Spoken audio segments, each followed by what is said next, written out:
ये हमारी जो पृथ्वी है जिस पर हम इंसान या फिर अन्य जीव सरवाइव करते हैं, या फिर ये जो अनंत ब्रह्मांड है, इसके पूरे रहस्य का पता अगर हमें लगाना हो, या फिर हमें अपना पिछला कोई जन्म देखना हो, या फिर हम ये जानना चाहते हों कि हम अपने पूर्व के जन्म में क्या हुआ करते थे, तो इसके लिए हमें अंतर ध्यान करना पड़ता है या फिर आंतरिक यात्रा करनी पड़ती है। अंतर ध्यान करने के बाद हमें अपने विषय में या फिर अपने पूर्व के किसी जन्म के विषय में या फिर इस पूरे ब्रह्मांड के विषय में जानकारियां स्वतः ही इसलिए मिलने लगती हैं क्योंकि ये जो फिजिकल वर्ल्ड आपको दिखाई पड़ रहा है, या फिर ऊपर आसमान में आपको जो ये अनंत आकाश या फिर अनंत ब्रह्मांड दिखाई पड़ रहा है, ये जितना बाहर है उतना ही हमारे भीतर भी है। मतलब एक संसार तो हमें आंखें खोलने के बाद दिखाई पड़ता है जिसे कि हम फिजिकल वर्ल्ड कहते हैं, और एक संसार हमारे भीतर होता है और वो हमें अंतर्ध्यान करने के बाद या फिर आंखें बंद करने के बाद दिखाई पड़ता है। लेकिन वास्तविकता ये है कि जो भी हमें ये संसार खुली आंखों से दिखाई पड़ता है,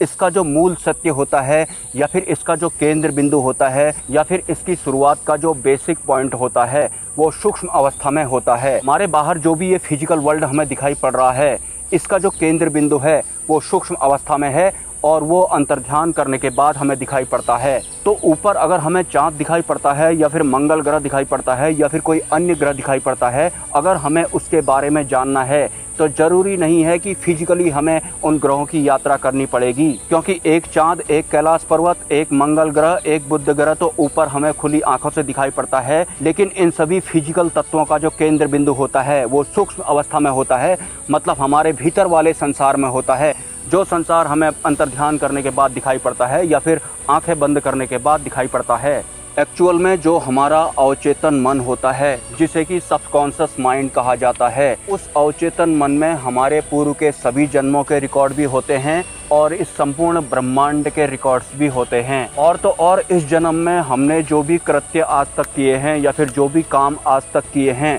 जिन कामों को या फिर जिन एक्टिविटीज़ को हम भूल गए हैं, उन एक्टिविटीज़ का रिकॉर्ड तक हमारा जो ये अवचेतन मन होता है वो संभाल कर रखता है। तो अगर आप एक साधक हैं तो आपको अपने अवचेतन मन को समय देना बहुत ज़्यादा ज़रूरी होता है। अगर आप अपने पिछले जन्मों के बारे में जानना चाहते हैं, वो सभी रिकॉर्ड भी हमारे अवचेतन मन में होते हैं, या फिर अगर आप इस ब्रह्मांड के किसी भी रहस्य को जानना चाहते हैं तो इस ब्रह्मांड के जितने भी रहस्य होते हैं वो सब रिकॉर्ड भी हमारे अवचेतन मन में रिकॉर्ड रहते हैं। हमें सिर्फ इन संसार के विषयों से दूरी बनानी पड़ती है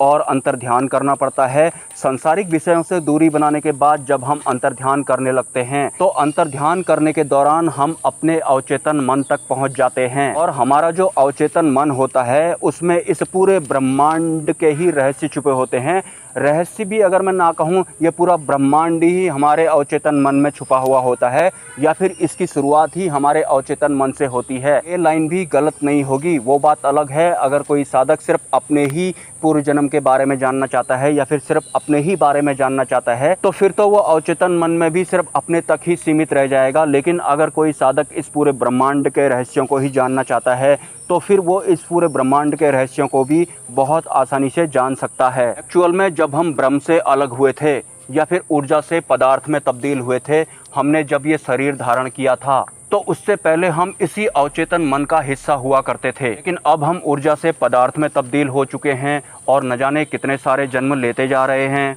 और इस संसार में हम इस हद तक लिप्त हो जाते हैं या फिर इस संसार के विषयों में इस हद तक लिप्त हो जाते हैं कि जब हम अपनी वास्तविकता की ओर बढ़ने की कोशिश करते हैं, मतलब शून्य की अवस्था की ओर बढ़ने की कोशिश करते हैं, अपनी ओरिजिनल फॉर्म वाली अवस्था की ओर बढ़ने की कोशिश करते हैं, अंतर्ध्यान करने लगते हैं या फिर अंतरिम यात्रा करने लगते हैं, तो फिर जैसे ही हम शून्य की अवस्था में जाने लगते हैं तो हम भयग्रस्त होने लग जाते हैं, क्योंकि हमें इस संसार के छूटने का भय सताने लगता है या फिर इस शरीर के छूटने का भय सताने लगता है, जबकि वास्तव में एक वक्त हम इसी शून्य का एक हिस्सा हुआ करते थे। और हाँ, एक बात मैं आपको और बताना चाहता हूँ, अगर आप सिद्धि मार्ग में चल रहे हैं, मतलब आप सिद्धियां प्राप्त करना चाहते हैं, उसके लिए आप कोई मंत्र जप या फिर नाम जप भी करते हैं, लेकिन आपको बुरी शक्तियां दिखाई पड़ रही हैं, मतलब काफी डरावनी भयभीत करने वाली आकृतियां आपको दिखाई पड़ रही हैं। वो आकृतियां आपको स्वप्न में भी दिखाई पड़ सकती हैं या फिर ध्यान की अवस्था में दिखाई पड़ सकती हैं या फिर कभी कभी खुली आंखों से भी दिखाई पड़ सकती हैं। लेकिन एक बात आपको गांठ बांध लेनी है कि जिस दिन आपको इन बुरी आकृतियों से डर लगना बंद हो जाएगा, उसके बाद जाकर ही सिद्धि मार्ग के लिए आपका आगे का रास्ता प्रशस्त होता है। जब तक आपको बुरी आकृतियों से डर लगेगा, भय लगेगा,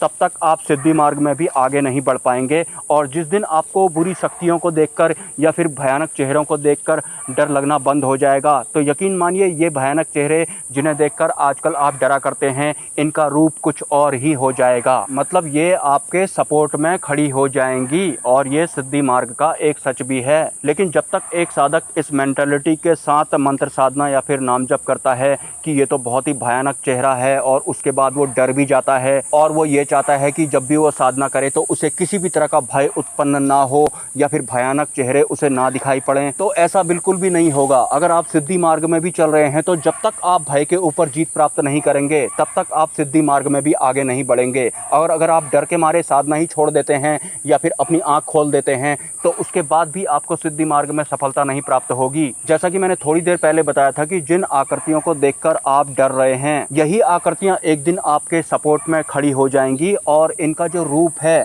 वो टोटली चेंज हो जाएगा। तो अभी मैं इस वीडियो को यहाँ पर पॉज मार रहा हूँ। अगर आपके कोई सवाल हैं तो आप मुझे कमेंट कर सकते हैं, और अगर आप इस चैनल को सपोर्ट करना चाहते हैं तो इसी वीडियो के कमेंट सेक्शन में आपको एक UPI ID मिल जाएगा, या फिर इस चैनल के कम्युनिटी पोस्ट में आपको एक QR कोड भी देखने को मिल जाएगा। स्वेच्छा से आप सपोर्ट कर सकते हैं, कोई ज़बरदस्ती नहीं है। मिलते हैं नेक्स्ट वीडियो में। ब्रह्मा